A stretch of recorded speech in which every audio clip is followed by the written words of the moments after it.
There are myriads of cooperatives in Korea. It's a growing trend, especially in the field of culture and arts. Since landing permanent jobs can be an elusive goal for many of these professionals, forging such a link amongst each other can be a solid option. Our Cha Sang-mi explains how co-ops help artists go far together.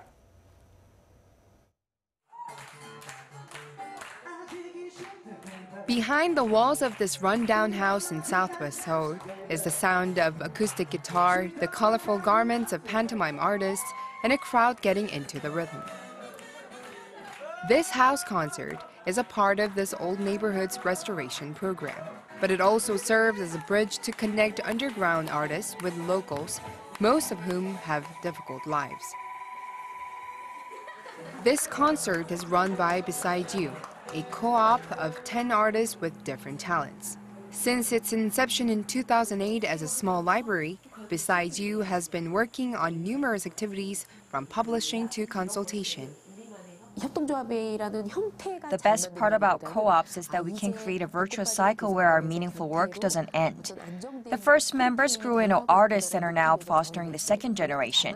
We can tell our own story and it feels like we're dressed in perfectly fitting clothes. The category of culture and arts covers a wide range of co-ops. Theater group Mangwon-dong Brothers is named after a play with the same name. Its 40 members, some actors, some producers, and some even professors, came together to continue performing the play. In fact, not just actors and actresses, but staff are also out of work whenever a project ends. But since the Mangwon-dong Brothers co-op was formed, each member found their own identities. Despite our occasional fights, we are much happier within the co-op.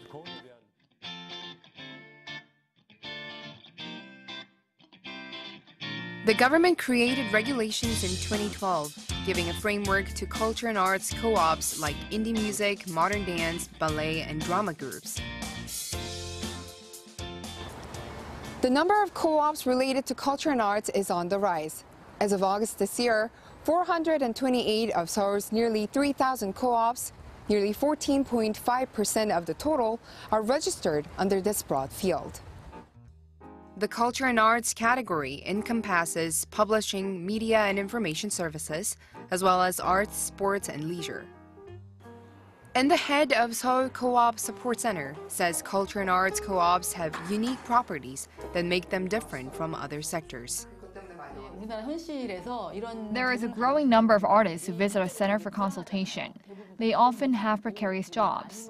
Establishing a co-op isn't hard, but since a co-op is considered a corporation, it has to generate revenues. And I think artists are often very talented but have strong personalities which put them off working together.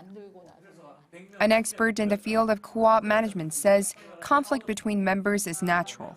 The most important is how they get through it.